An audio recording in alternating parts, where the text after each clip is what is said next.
Warren Entsh and Joel Fitzgibbons, welcome back to ABC News 24. Thank you. Pleasure. We've seen this hung parliament run for several months now. Is it still working? There's been some incredibly rowdy scenes over the past 2 weeks.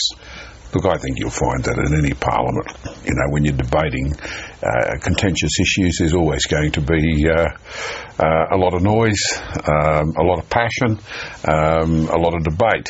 So I don't think that's really got much to do with with the status of the House in relation to numbers.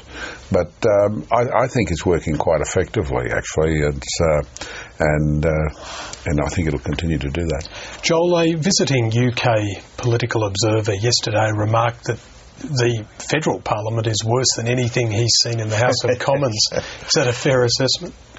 Well, it may be through his eyes, but you asked whether the parliament was working. Well, the key measure or indicator of that is the amount of legislation being passed through the parliament, and therefore how efficiently is it working, and we are passing record numbers of bills through the parliament. So on that measure we're doing very well. And look, there's a bit of cut and thrust in the House of Representatives during question time. It's quite a tradition. It's only an hour and a half every day. It's not really a reflection on the efficiency of the parliament during the balance of the hours of every day. So, I think I wouldn't ever be seeking to dampen the enthusiasm of members during question time. And maybe we're not just not quite so reserved as the Pomps. And they have a view. They want to express it. As Joel says, it's for a relatively short time. As you know, what happens in the Parliament once question time's finished, it can be quite mundane. So I would agree with Joel. Well, we like to keep your ratings up, of course, Henry. The ABC covers question time. I think your ratings would plummet if we were more like the Poms. That's very good of you. Also, you do mention a record number of bills, but there also seems to be a record number of divisions and censure motions. Are we seeing more of that, and is there a bit of game playing? Well, I'll start on that one, because Tony Abbott has effectively decided he doesn't want a question time, and suspensions during question times were reserved traditionally and historically for big events, some big public policy issue. But Tony Abbott's moving suspensions every day, therefore we're not getting a question time. We know why he's doing it. He likes to get 10 minutes on the television before you guys cut off at 3 o'clock. He likes to beat play school. Well, can I say in defence of Tony here, when you say Joel says for big events, I agree. A big event, let me tell you, is the carbon tax. And if this is how we've got to get our message out there, then I think more power to it. On that very topic, we did see the opposition win a motion which effectively forced the Speaker to reconsider his position. Is there a real danger that Harry Jenkins could ever be forced to step down? Not while we're very quick, or Tony is very quick to jump to his feet and defend him. Did you perhaps overplay that motion? Do you think you regretted it? No, not at all. There was an intention for us to support Bob Baldwin was at the time. We won that vote, but at the same time we also acknowledged that Harry Jenkins is an outstanding speaker, and Tony jumped to his feet and defended him very quickly.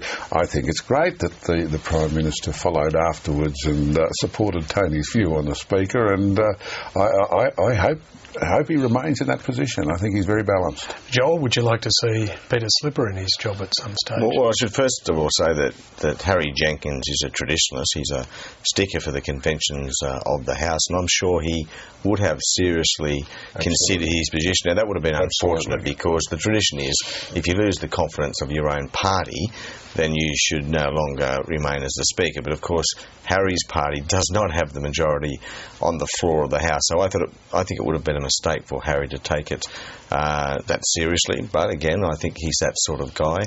But this is just another example of the opposition running interference on the Parliament at every opportunity. You talked about divisions. Warren's mob are now insisting that we divide on just about every private member's motion that comes before the Parliament. Let's stick with the issue of divisions. A week on from a letter that you sent to your MPs, do you have any regrets, Warren, about naming them in a manner that saw it leak? Wouldn't it have been a better idea of just to pick up the phone and give them the verbal blast? Oh, that's happened, believe you me. That's happened on a number of occasions in the past. But, at some stage, you make a decision that you need to go to the next step. Now, that decision, do I regret it? No.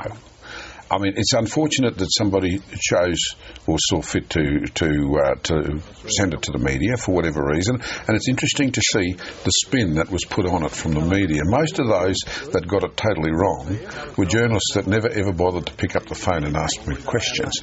The fact that it was leaked, I mean, I can't prevent that, but if the thought of not pulling people into gear and showing where they have let the side down, by a fear of something being leaked, means that I don't do it, then I'm not doing my job. I have a responsibility, I can assure you, and I'll put money on it to Joel, that if there is a crucial vote.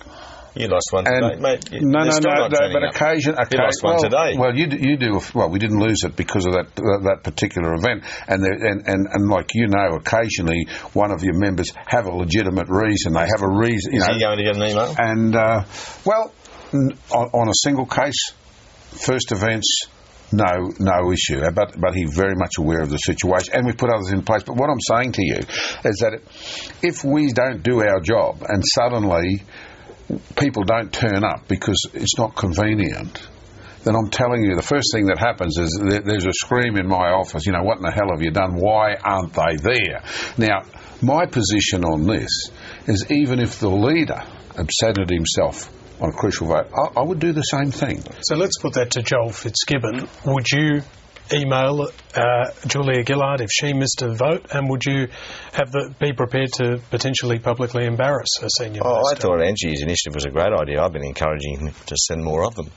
But no, of course I wouldn't. Warren's right to make the point that it's important that we maintain discipline, but there are various ways of doing it, and it's an unfortunate fact that in politics any document sent to the whole party room on either side of the political fence is going to be leaked, going to end up in the hands of the media, and Entsh must have known that. He's very, very mischievous. No, look, I mean, I've got to say that I said last year, in fact I said back in October last year, that if people didn't step up to their obligation, then I'd have no hesitation in advising their colleagues.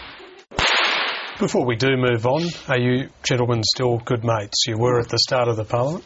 He came to my birthday. He came to my birthday, a birthday drink and the Whips drink on Tuesday night. He made a nice little speech, I thought. Yeah, of course he made a speech. I mean, he took the Mickey out of me. I mean, as he does. But I mean, I did suffer a little bit of humility there. I felt I just had a little bit of warming in the heart. 60, the big 60, a special birthday. Absolutely. And Joel, do you think you're winning the battle, or is he getting the upper hand? Oh, look, there's only one thing that matters to me, Andrew, and that is the government functions efficiently. And as I said, we're passing our bills on a regular basis, in fact, at record pace. And on that basis, I'm very happy with the government's progress. On that note, well, thank you both. Warren Entsh, Chief Opposition Whip, and Joel Fitzgibbon, Chief Government Whip. Thanks a lot. It's a pleasure. Thanks, Andrew.